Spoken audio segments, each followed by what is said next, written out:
Selamat siang semuanya. Ya, gimana puasanya hari ini? Pada puasa nggak? Enggak puasa, Bu. Puasa, Bu. Puasa. Eh, Totalnya berapa sih kelas kalian ini? 160-an. Oh ya, ini yang nggak hadir gimana nih? Ada keterangan atau memang belum masuk? Mungkin belum masuk, Bu. Belum masuk, oke. Jadi hari ini kita mata kuliah ilmu hematologi ya. Bentar, saya share screen dulu.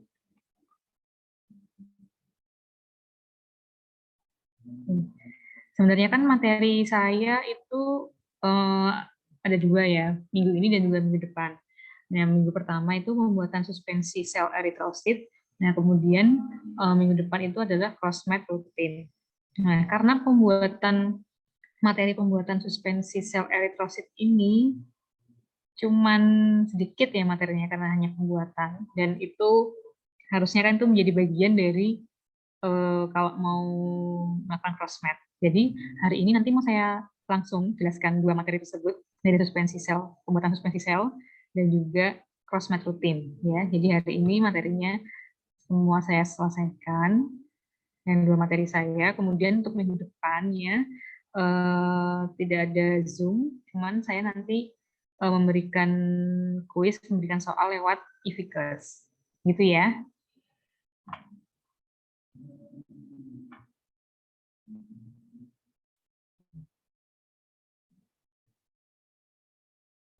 Yang kemarin apa imunohematologinya, diajarkan apa?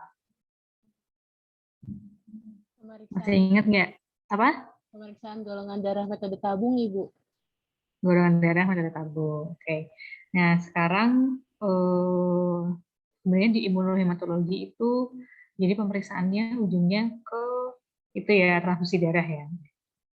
Nah, jadi seperti pemeriksaan golongan darah, sebenarnya ada satu lagi ya, pemeriksaan resus. Ya, resus dan golongan darah itu sebenarnya resus itu juga salah satu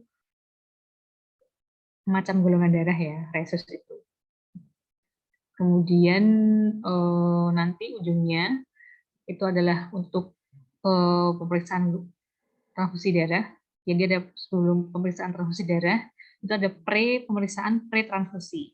Jadi sebelum pemeriksaan transfusi darah, kita harus dicek dulu syarat-syaratnya, ya HB-nya berapa, nggak boleh HB-nya rendah, ya berat badan. Ini di sini sering yang ada yang donor darah nggak? Sering ada yang donor darah di sini. Ya, kalau misalnya yang sering donor darah itu ya masih tahu boleh apa aja. Kalau yang dibolehin itu yang HB-nya lebih dari 12 ya. Kemudian nanti diperiksa juga golongan darahnya ya. Gitu.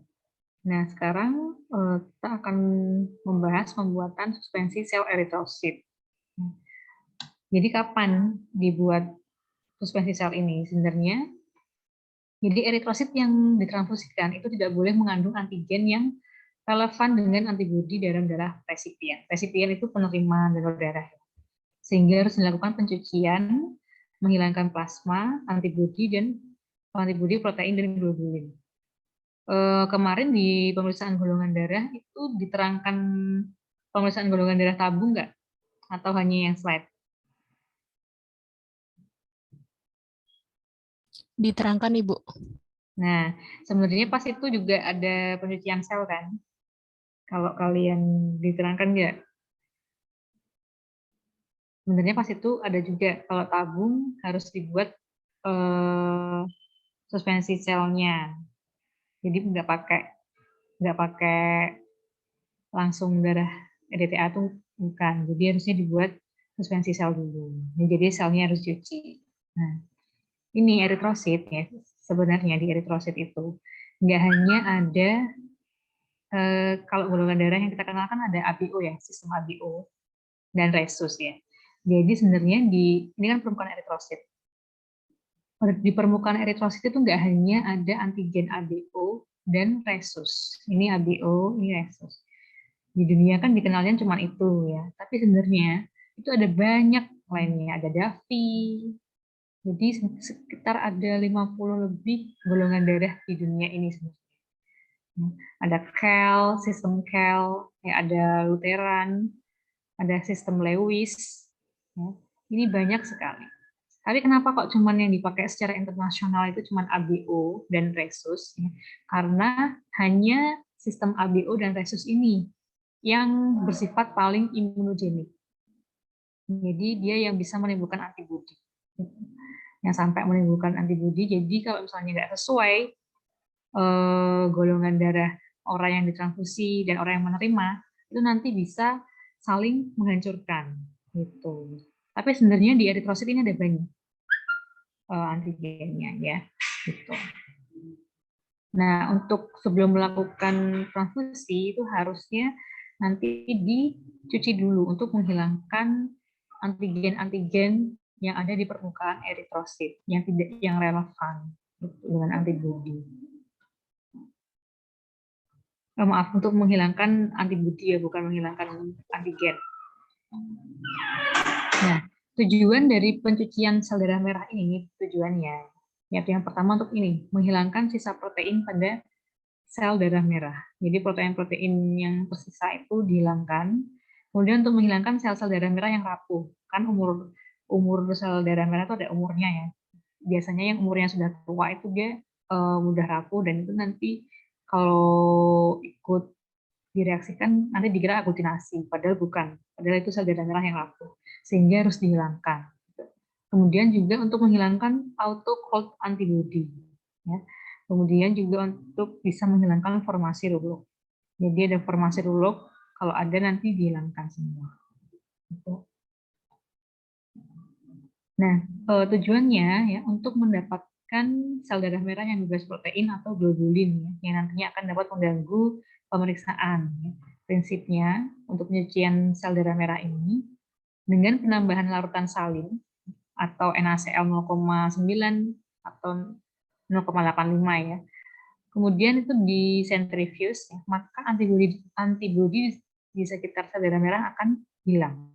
Gitu. Penggunaannya, ya, pencucian sel ini biasanya dilakukan untuk persiapan pembuatan suspensi darah dan juga untuk persiapan penentuan antigen golongan darah dengan metode tabung. Jadi kalau kalian pakai golongan darah metode tabung, itu kan harus dibuat suspensi darahnya. Nah, itu harus dicuci terlebih dahulu. Nah, kemudian yang pertama kita lakukan ini dipisahkan dulu darah yang kita dapat, dipisahkan dulu serum atau plasmanya, gitu. Dipisahkan dulu. Nah, kalau ini kalian tahu ya, tinggal di centrifuge, kemudian dipisahkan antara sel darah merahnya dan juga serumnya. Ini dipisahkan jadi dua ya. Terus kemudian untuk pencucian sel darah, ini yang dibutuhkan. Kita nanti butuh tabung, PTTS, centrifuge, dan juga NaCl. Nah, prosedurnya ya, darah yang telah dipisahkan tadi, jadi kan tadi sudah dipisahkan antara plasma dan juga sel darahnya ya. Nah, tadi sel darah tinggal sel darah pekatnya itu, sel darah merah pekatnya itu ditambahkan dengan larutan NaCl fisiologis sampai 3/4 tabung. Ditambahkan ya sampai 3/4 tabung, kemudian dihomogenkan ya. Setelah dihomogenkan atau campur, jadi warnanya merah ya nanti ya larutannya. Kemudian disentrifuge. Setelah disentrifuge, itu kan nanti kan terbentuk dua lapisan ya. Yang bawah itu nanti ada endapan selnya yang warnanya merah, sedangkan atasnya itu salinnya. Namanya apa kalau yang atas itu supernatan ya, supernatan. Jadi kemudian terus supernatannya kalian buang. Supernatannya kalian buang. Jadi kan sisa cuman yang bawah ya, yang pekat yang merah itu. Gitu. Nah, kemudian tapi habis itu dilakukan seperti itu lagi sampai 3 kali. Jadi kan ini dibuang sisa yang pekat yang bawah ini, kemudian kalian tambahkan lagi salin sampai 3/4 tabung. Ya, dihomogenikan, kemudian disentrifuge lagi, dibuang lagi kemudian supernatannya sampai 3 kali pokoknya. Ya. Pencucian dilakukan 3 kali ya sampai didapatkan. Jadi eritrositnya itu benar-benar bersih. Jadi seperti kalian mencuci pakaian ya, dibilas terus seperti itu sampai bersih sel darah merahnya. Nah, yang terakhir salinnya dibuang sebanyak mungkin sehingga yang tersisa itu namanya sel darah merah 100%. Gitu. Jadi ini ya, tadi kan ditambah salin 3/4 tabung kira-kira segini.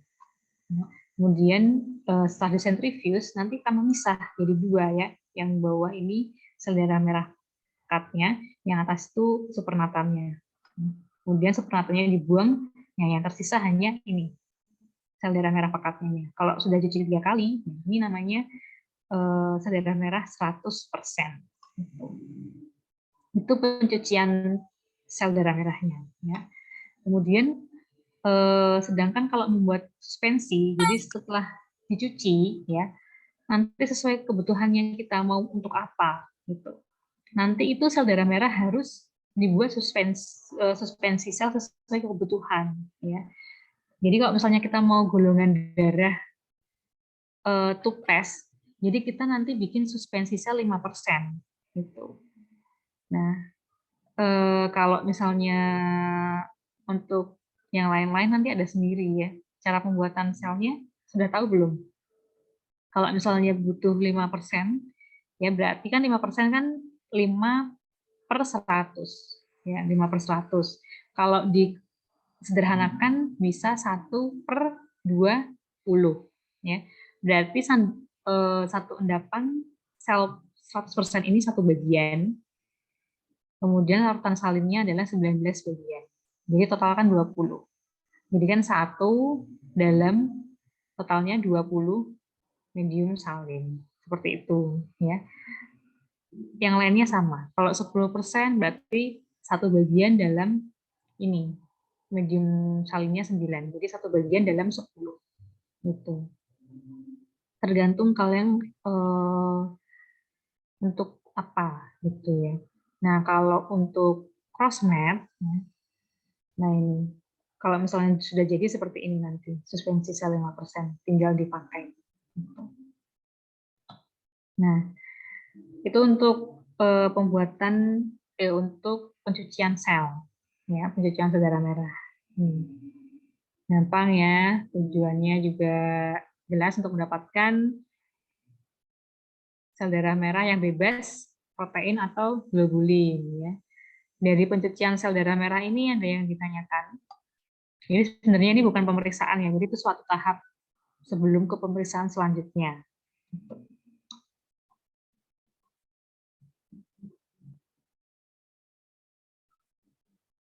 Ya, bisa diteruskan ya ke crossmat ya.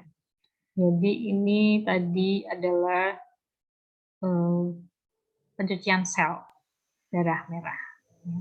Kemudian kita lanjutkan ke crossmat. Nah, nanti suspensi sel yang sudah dibuat tadi bisa digunakan untuk pemeriksaan crossmat rutin.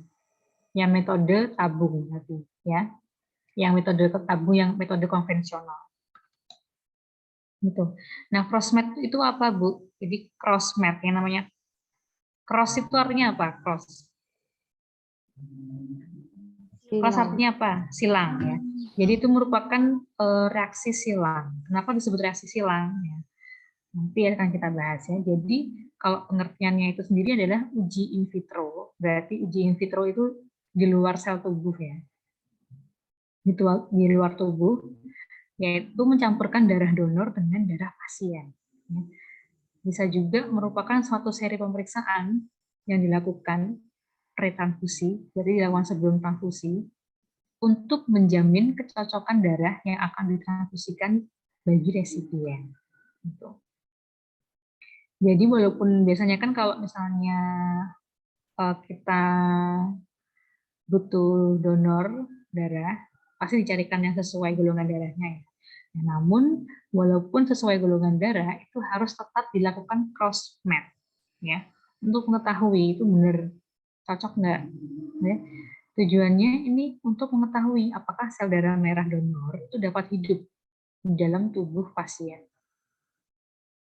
Jadi nanti ada utamanya tuh ada 3 komponen ya, ada mayor, ada minor, ada satu lagi autokontrol. Yang utama itu yang mayor. Jadi kenapa disebut reaksi silang? Jadi ini misalnya darah pasien ya. Ini sel darah merahnya. Kemudian yang ini adalah serumnya. Jadi kenapa disebut reaksi silang? Karena kalau mayor itu, yang mayor, itu mereaksikan antara serum pasien dengan sel darah merah donor. Terus sebaliknya, ya. Kalau yang minor ini mereaksikan antara serum donor dengan sel darah merah pasien.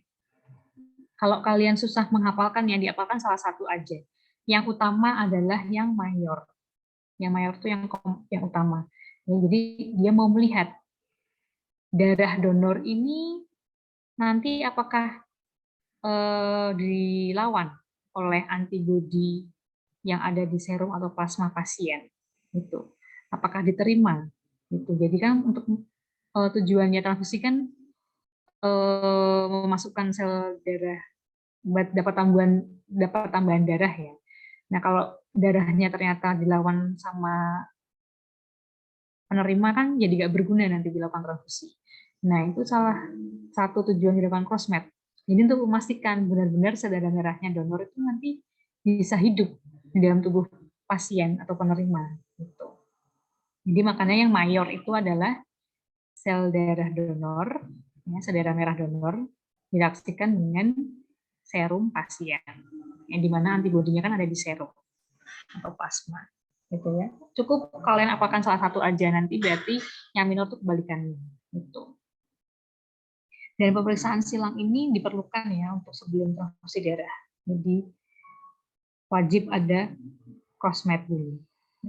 Tujuannya ya untuk mencegah terjadinya reaksi transfusi. Ya, kemudian juga memberi keyakinan akan manfaat transfusi darah yang maksimal untuk penderita.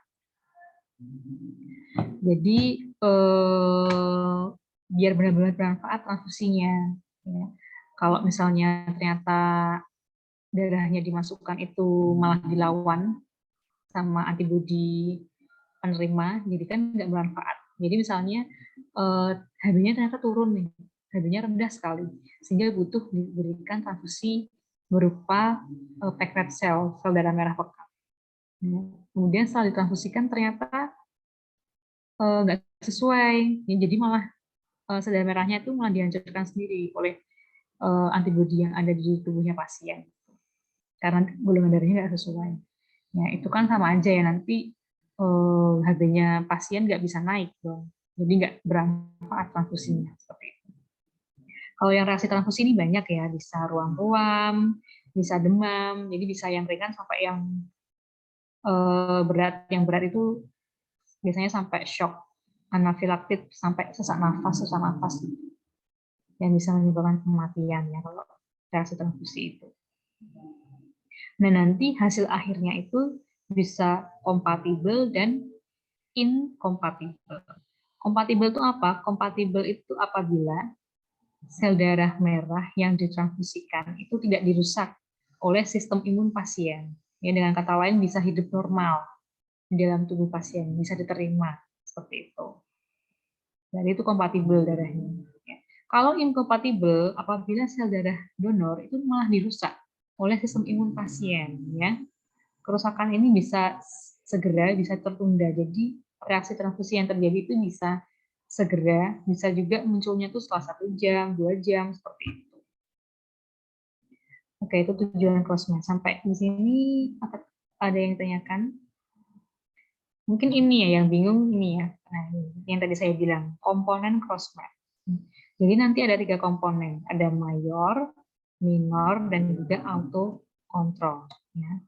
Jangan bingung. Kalau mayor, ya, dia mereaksikan serum pasien dengan sel darah donor. Ya. Ini yang paling utama. Mayor itu merupakan bagian utama atau yang terpenting. Ya. Jadi mereaksikan serum pasien dengan sel donor. Maksudnya itu untuk mengetahui apakah sel donor itu dihancurkan ya oleh antibodi dalam serum pasien gitu. Jadi nanti yang bereaksi di dalam tabung mayor itu antibodi serum pasien dengan antigen donor gitu. Itu yang mayor. Dan sedangkan yang minor ya, dia kebalikannya, berarti mereaksikan ini ya, yang minor itu serum dari donor direaksikan dengan sel pasiennya. Gitu.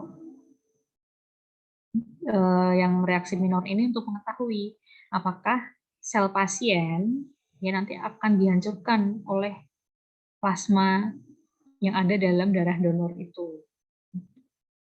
Yang minor. Kemudian yang autokontrol itu mereaksikan ya sel darah merah pasien dengan serumnya sendiri. Jadi punyanya pasien direaksikan sendiri dengan serumnya. Nah, ini untuk mengetahui apakah terdapat autoantibodi ya atau melihat adanya reaksi autoimun. Jadi kok misalnya dilakukan cross-match, hasilnya itu pasti semuanya menunjukkan positif, ada aglutinasi misal. Diganti darah donornya, dicoba darah lain, sama aja, pasti positif. Nah, ternyata itu bisa terjadi karena dia tuh ada autoimun, ada autoantibodi. Jadi sel darahnya sendiri itu nanti bereaksi dengan antibodinya sendiri. Gitu. Jadi harus perlu dilakukan autokontrol. Ya. Sampai di sini ada yang kurang jelas. Ada yang mau diulangi? Masih bisa diikuti? Gimana pas sudah siang sudah nggak fokus nih jam-jam penting. Oke, seperti itu ya. Oke, kemudian metode cross-match itu ada dua, ya. Ada yang konvensional dan juga ada yang menggunakan geotest. Kalau yang konvensional itu, yang tabung itu ya, dia nanti ada dilakukan dalam 3 fase dan 3 medium yang berbeda. Kalau yang geotest ini nanti dia lebih advance, lebih maju teknologinya. Ya. Dia nggak perlu sampai 3 fase ribet seperti itu. Nah, tapi kita pelajari dulu. Nanti di sini saya yang cross-match rutin, jadi yang ini, yang metode tabung ini. Yang pakai 3 fase dan 3 yang medium yang berbeda. Jadi kenapa Bu kok harus di fase dan medium yang berbeda? Kenapa? Jadi karena jenis antibodi terhadap golongan darah itu mempunyai karakter dan sifat-sifat yang berbeda. Jadi kan tadi di awal saya sudah jelaskan ya, di permukaan eritrosit kan ada banyak antigennya, ada Cal, Delphi, Rhesus, ya, ada luteran, ya. Semua itu bisa menimbulkan antibodi. Dan masing-masing itu tuh berbeda-beda karakteristiknya. Jadi harus dilakukan di beberapa fase. Fase pertama yaitu fase suhu kamar. Jadi nanti direaksikannya di suhu kamar, yaitu suhu 20 sampai 25 derajat Celcius. Ya. Mediumnya pakai salin.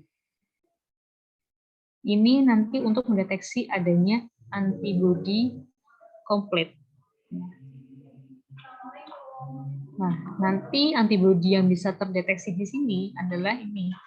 Anti-M, anti-N, ada luteran. Ya. Nanti ini antibodi ini soalnya hanya ini yang bereaksi baik dalam suhu kamar, medium salin. Kemudian kalau fase 2, dia ada fase inkubasi pada suhu 37 derajat Celcius. Nanti mediumnya dalam bovin albumin. Fase ini nanti antibodi incomplete. Tadi kan kalau yang fase pertama untuk antibodi komplit. Kalau yang fase kedua itu untuk antibodi incomplete. Agar bisa dapat mengikat sel darah merah. Jadi antibodi incomplete itu salah satunya itu adalah ini, antibodi rhesus, sistem rhesus. Dia soalnya cuma bisa bereaksi dengan adanya medium albumin dan di suhu 37 derajat Celcius. Gitu. Itu yang fase 2. Kemudian fase 3 itu fase anti globulin test. Jadi nanti di fase 2 kan ini ya, selain ada sistem rhesus ini, nanti antibody incomplete ini akan mengikat sel darah merah. Nah, nanti di fase ketiga ini, ya, dengan penambahan kum serum itu atau namanya anti AHG, kum serum, nanti antibody incomplete yang sudah diikat oleh sel darah merah itu akan berakutiinasi. Kalau misalnya ada antibody incomplete, nanti akan berakutiinasi. Gitu. Karena dia hanya bisa teraglutinasi kalau dengan tambahan ini antiglobulin. Salah satunya adalah ini, anti-cal, Davi, dan KIT. Jadi gambarannya seperti ini. Jadi kalau fase suhu kamar yang bereaksi baik itu hanya ini ya, yang fase inkubasi nanti anti-D atau rhesus ya. Sedangkan fase antiglobulin nanti ada sendiri. Ini ya. Jadi kenapa harus dilakukan dalam 3 fase? Soalnya jadi semua antigen yang ada di permukaan eritrosit, semua antibodinya itu harus kita cari tahu. Dia bisa menyebabkan reaksi-reaksi enggak, bisa aglutinasi enggak. Itu ya, jangan bingung. Jadi kalian yang perlu pahami intinya adalah ada 3 fase. Fase pertama suhu kamar, fase ketiga inkubasi 37 derajat Celcius, fase ketiga adalah fase anti-globulin. Ada yang ditanyakan?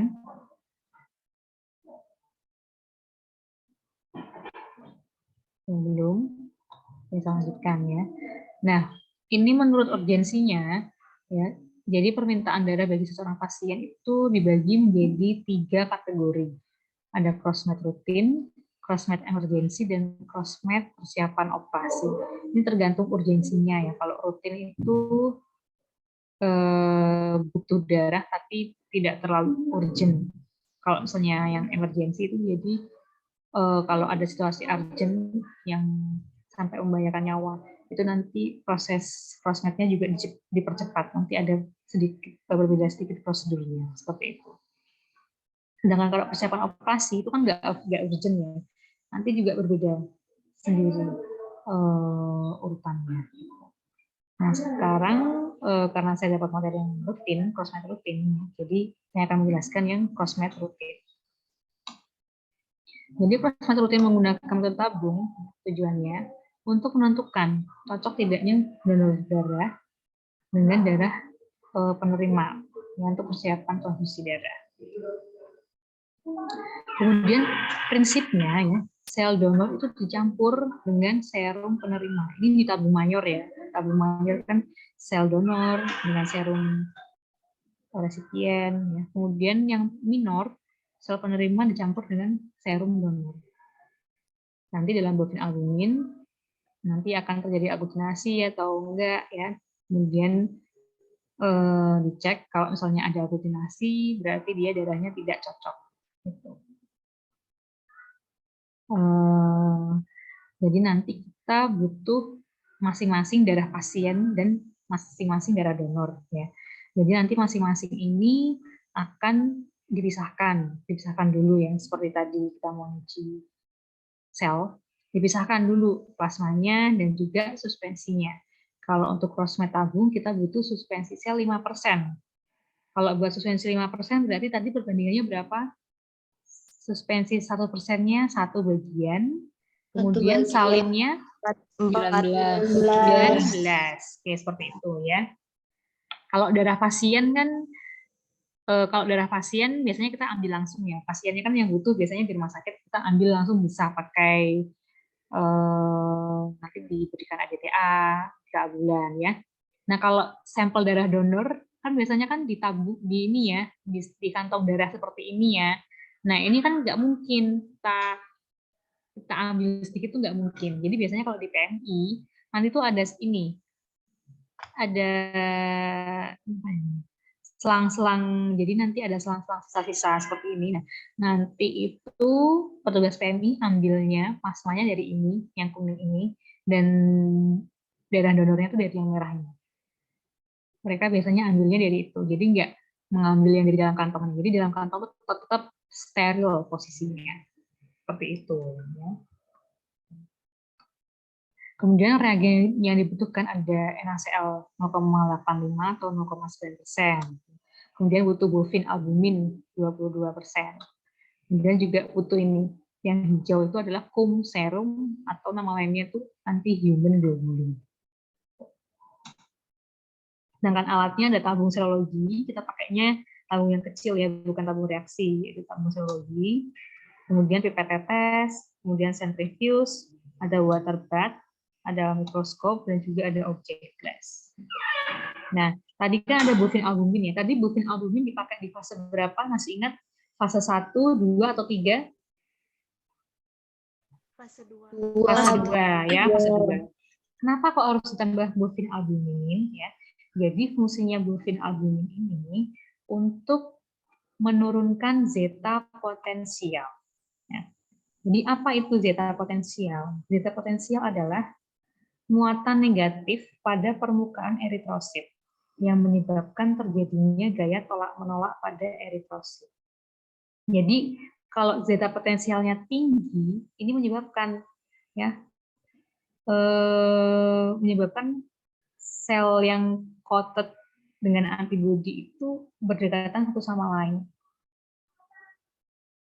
Jadi kalau misalnya ada zeta potensialnya masih tinggi, dia kan kayak tolak menolak ya. Jadi kalau misalnya dia ada sel yang coated tuh dia nggak mau aglutinasi gitu. Harusnya kan kalau ada yang antibodinya coated harusnya aglutinasi ya. Jadi kita bisa tahu, oh ternyata ada antibodinya ini karena aglutinasi, jadi nggak boleh digunakan karena bereaksi gitu. Tapi kalau misalnya zeta potensialnya masih tinggi, kan ada gaya tolak menolaknya nih. Jadi mereka tuh nggak mau berdekatan gitu karena tolak menolak gitu. Sehingga zeta potensial ini harus diturunkan. Nah, diturunkannya salah satunya dengan apa? Ini, dengan bufin albumin 22%. Jadi kenapa di fase 2 harus ditambah bufin albumin? Ya karena ini, untuk menurunkan zeta potensial. Agar nanti sel yang coated dengan antibodi bisa berdekatan. Nah, ini prosedur kerjanya. Jadi prosedur kerjanya nanti kalian disiapkan dulu ya 3 tabung serologi, disiapkan 3 tabung serologi. Nanti masing-masing kalian beri identitas dulu ya. Yang tabung 1 mayor, tabung 2 minor, tabung 3 auto kontrol. Nah, nanti masing-masing dimasukkan nih sesuai ini ya. Kalau yang mayor kan tadi darah donor dengan serum pasien. Nanti dimasukkan. Ditambah 2 tetes albumin. Gitu. Kalau serum biasanya 2 tetes. Ya. Kalau suspensi donor itu 1 tetes. Sama yang minor berarti kebalikannya. Kalau yang minor suspensi selnya itu dari pasien. Ya. Nanti plasmanya itu dari donor. Gitu. Ini kalian salah satu aja yang diapalkan. Jadi kalau mayor itu sel darah donor sama pasien serumnya. Nah kalau autokontrol serum dan suspensi sel dari pasien itu sendiri ya. Nanti ditambahkan dengan bufin albumin 2 tetes.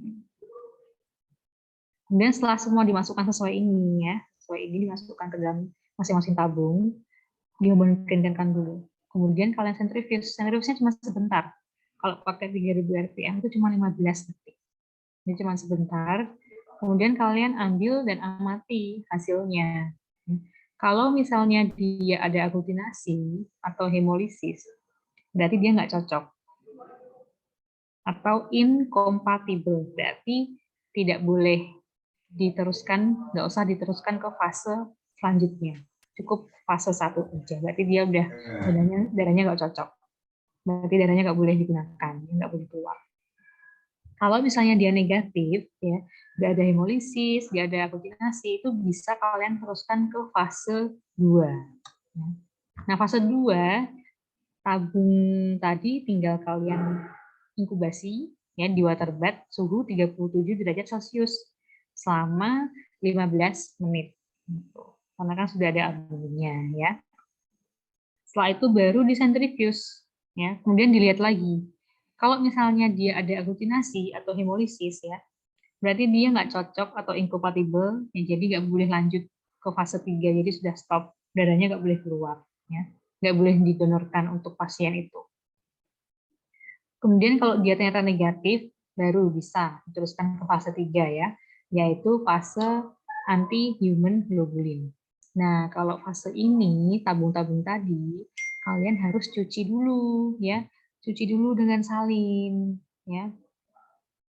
Cuci dulu dengan salin 3 kali, seperti tadi waktu nyuci sel ya, jadi ditambah NaCl, sentrifuge, nanti seperti yang dibuang seperti itu selama 3 kali. Semuanya, semua tabung. Kemudian yang terakhir, ya diambil yang paling bawah, kemudian ditambahkan 2 tetes AHG atau cum serum yang warnanya hijau lagi.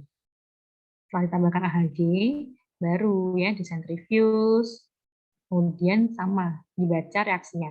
Kalau yang terakhir ini fase 3, ya dibaca reaksinya, baik secara makroskopis dan mikroskopik. Jadi selain kalian amati dengan mata, nanti juga secara mikroskopik. Kalian pakai objek gelas, diambil 1 tetes masing-masing ini, taruh di atas objek gelas, kemudian diamati di bawah mikroskop. Nanti dilihat selnya gimana. Gitu. Nah, ini ada prosedurnya, videonya ya. Kalian silahkan tonton aja.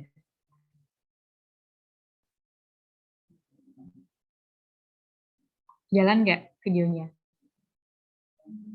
Jalan, Bu. Oke, silakan dilihat ya.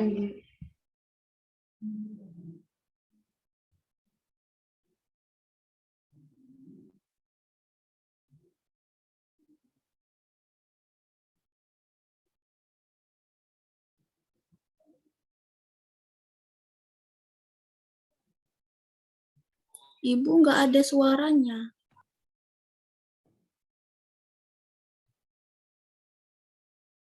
Semuanya nggak ada suaranya? Iya, nggak ada suaranya.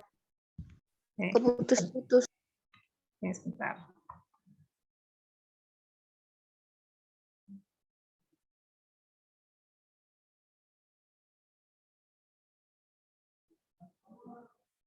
Kalau ini?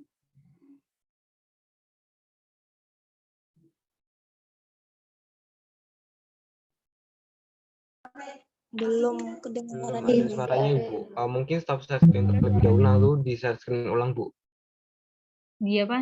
Di share screen ulang? Iya, terus nanti ada bawahnya itu ada ini, Bu. Apa? Share sound. Yang mana nih? Itu kan share screen, dipencet share screen, terus ada kan muncul itu ada share sound gitu, Bu. Bentar, saya stop dulu ya.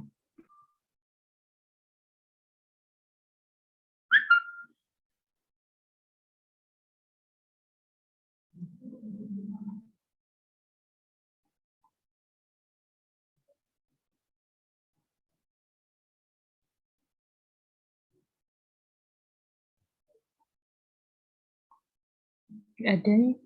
Nggak bisa? Masih nggak bisa? Iya, Ibu. Masih belum bisa, Bu. Oke. Berarti jangan dari sini.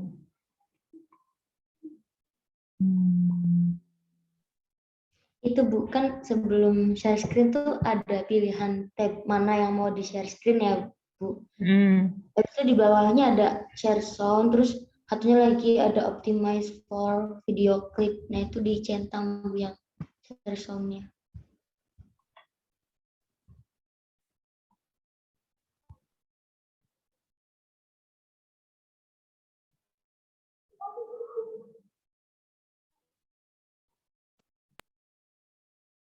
Oke, ini?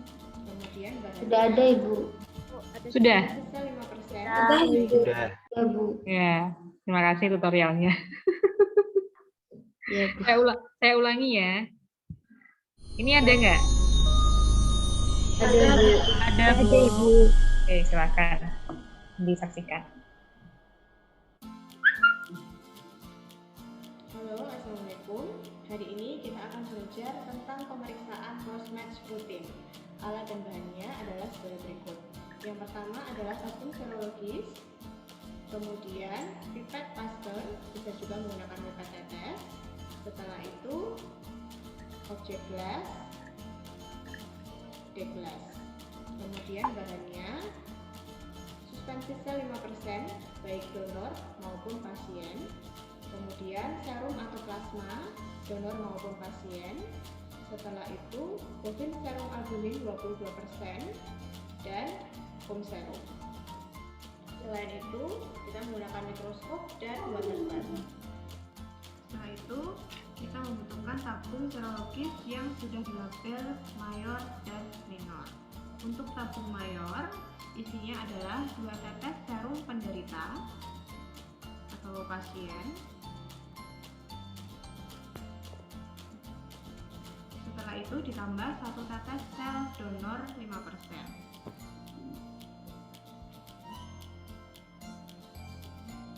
Kemudian ditambahkan 2 tetes bovin serum albumin 22%.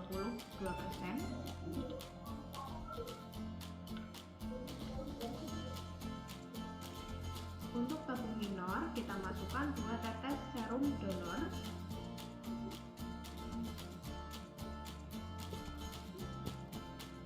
Kemudian ditambah 1 tetes sel penderita 5%.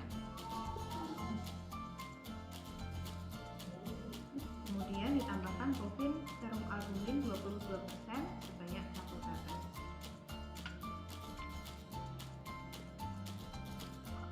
Setelah itu kita memungkinkan baik mayor maupun minor. Setelah itu kita sentrifuge 1000 rpm selama 1 menit. Nah, pada tahap ini disebut sebagai fase 1.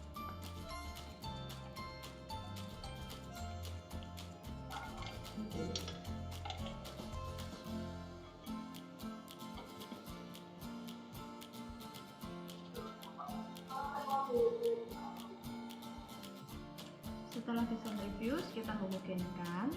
Kemudian kita lihat ada tidaknya reaksi aglutinasi maupun hemolisis. Nah, pada percobaan 1 tidak terjadi aglutinasi maupun hemolisis baik pada tabung mayor maupun minor. Kemudian pada percobaan kedua,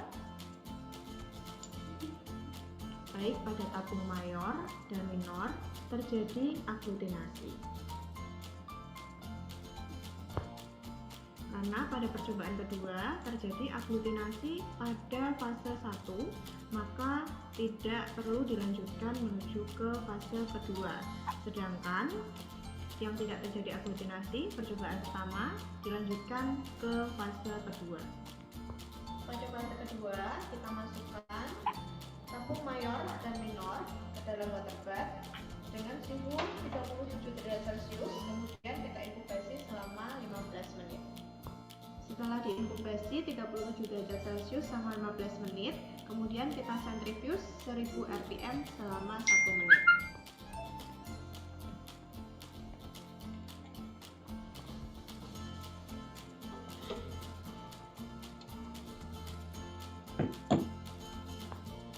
Setelah disentrifuge, kita amati hasil pada fase kedua, apakah terjadi aglutinasi atau hemolisis. Nah, bisa kita lihat di sini tidak terjadi aglutinasi maupun hemolisis, sehingga dilanjutkan ke fase ketiga.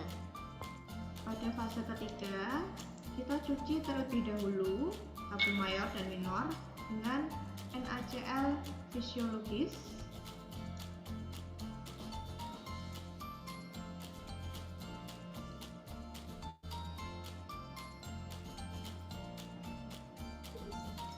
Kemudian kita sentrifuge 1000 rpm selama 1 menit.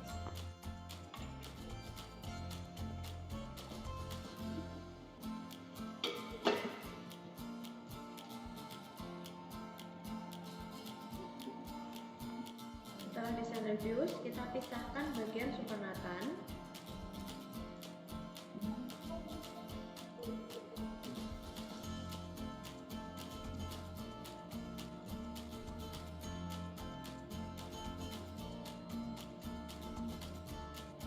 sehingga hanya tersisa endapannya saja.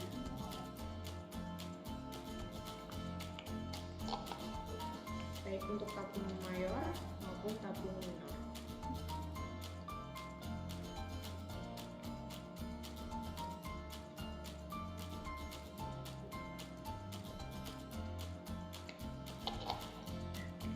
Setelah itu, kita cuci kembali dengan cara fisiologis sebanyak 3 kali. Setelah pencucian sebanyak 3 kali, kemudian kita tambahkan tetes serum kum di setiap tabung.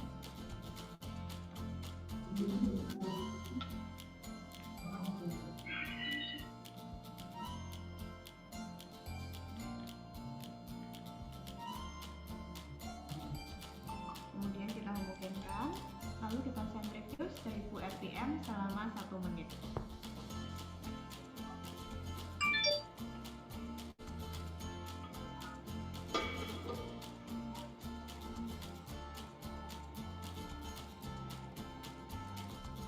Setelah disentrifuge, kita lihat reaksi secara makroskopis terlebih dahulu. Nah, tidak terjadi aglutinasi maupun hemolisis. Kemudian kita akan baca secara mikroskopis. Untuk mengamati secara mikroskopis, kita teteskan 1 tetes dari tabung mayor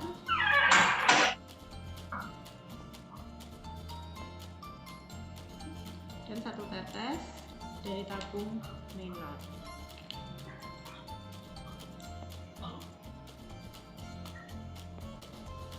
Setelah itu kita tutup dengan deep glass.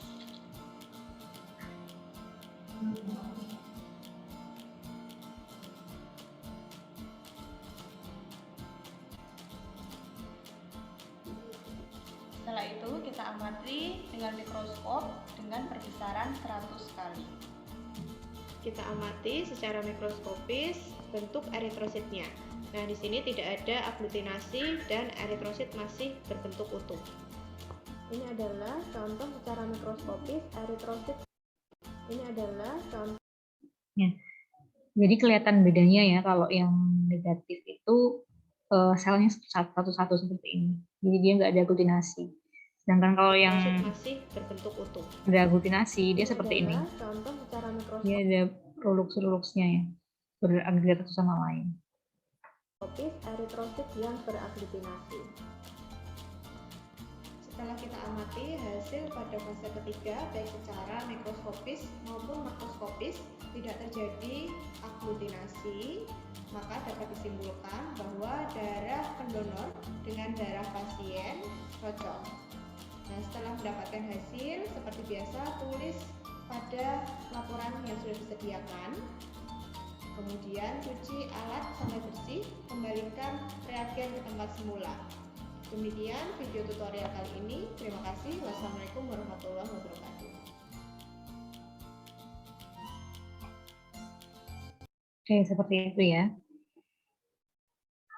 Semoga lebih ada gambaran ya. Jadi plasmid itu yang lama karena tabung itu lama karena itu tadi fase 1. Fase 1 tadi apa?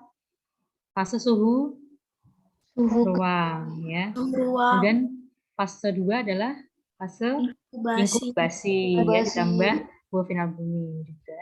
Kalau yang fase 3 adalah fase anti-human globulin. Oke. Nah, interpretasinya nanti ada kompatibel dan inkompatibel ya. Jadi kalau yang dikatakan kompatibel itu bila semua fase ya, baik mayor, minor, dan autokontrol itu tidak ada reaksi. Ya. Tidak ada reaksi ya di semua tadi komponen, baik mayor, minor, dan juga autokontrol. Kemudian yang inkompatibel ya, bila ada reaksi pada salah satu fase maupun baik di mayor maupun minor. Nah, jadi kalau misalnya itu salah satu baik di mayor maupun minor, darah tidak bisa keluar. Seperti itu. Nah, jadi ini nanti gambarannya kalau misalnya negatif itu berarti nggak ada sama sekali aglutinasi maupun hemolisis ya. Sedangkan kalau nanti ada aglutinasi, itu gambarnya seperti ini. Oh, nanti nggak perlu sih kalian itu positif 1, positif 2 itu nggak perlu. Kalau ada positif aja berarti sudah tidak sudah positif, itu berarti nggak kompatibel. Gitu. Kalau yang hemolisis nih biasanya mahasiswa yang susah bedain ini, yang ini ya, yang bingung ini biasanya hemolisis. Kalau yang negatif kan kelihatan nggak ada. Jadi kalau negatif itu kan suspensi darah ya. Biasanya itu kalian pakai bantuan ini, kertas yang ada tulisannya. Kalau yang negatif ini dia buram, jadi tulisannya nggak kelihatan. Kalau yang hemolisis dia nanti bening seperti sirup, dia sama merah pucat gitu, tapi bening seperti sirup. Jadi kalau misalnya didekatkan di kertas yang ada tulisannya, nanti tulisannya terbaca seperti itu. Kalau yang ini kelihatan ya nanti pasti yang positif ini. Sedangkan kalau misalnya tadi yang terakhir fase 3 kan dilihat di bawah mikroskop ya, tadi sudah dilihat ya. Kalau yang negatif itu satu-satu sel-selnya, nggak saling berikatan. Kalau yang tadi ada ini beragregasi itu sama lain, Rulox ya, berarti dia menunjukkan ada aglutinasi yang positif, seperti itu. Nah, kita sudah sampai di kesimpulan ya. Jadi pemeriksaan crossmatch itu dilakukan untuk menentukan ya cocok tidaknya darah donor ya, dengan penerima untuk persiapan transfusi darah. Jadi walaupun golongan darahnya sama, itu bukan berarti kalau itu cocok ya. Karena kan tadi golongan darah yang kita cek kan cuma ABO sama resus. Tapi ternyata kan ada banyak juga ya di permukaan eritrosit ada banyak antigen ya. Tapi kan itu nggak dicek. Itu yang harus dipastikan. Kemudian komponen crossmatch itu ada mayor, minor, dan autocontrol. Tadi kalau mayor isinya apa? Masih ingat? Pasien. Ayo, sel darah merahnya dari? Pasien. Donor. Dari donor ya, dari donor. Serumnya dari? Pasien. Berarti minor tinggal kebalikannya. Cukup diapalkan salah satu aja. Nah, kalau yang autocontrol berarti dari suspensi darah dengan dua-duanya dari pasien. Dua-duanya dari pasien. Gitu ya. Kemudian kalau crossmatch metode tabung ini dilakukan di 3 fase dan medium yang berbeda ya. Fase pertama yaitu suhu ruang, mediumnya apa? NaCl fisiologis. Ya. Kalau yang fase 2 yaitu fase Inkubasi 37 derajat Celcius. Mediumnya bulfin albumin. Bulfin albumin fungsinya untuk apa? Untuk menurunkan zeta potensial. Oke, benar. Kemudian yang fase 3 yang terakhir yaitu fase anti-human globulin. Itu ditambahkan apa? Serum ya, atau anti-human globulin itu yang warnanya hijau gitu. Ya, kemudian darah boleh keluar kalau crossmatch itu hasilnya kompatibel ya di semua komponen, baik di mayor, minor maupun autocontrol. Oke, seperti itu. Ada yang ditanyakan? Ada yang ditanyakan? Boleh kalau mau bertanya yang belum jelas. Ini tadi tentang ini ya. Ada yang ditanyakan?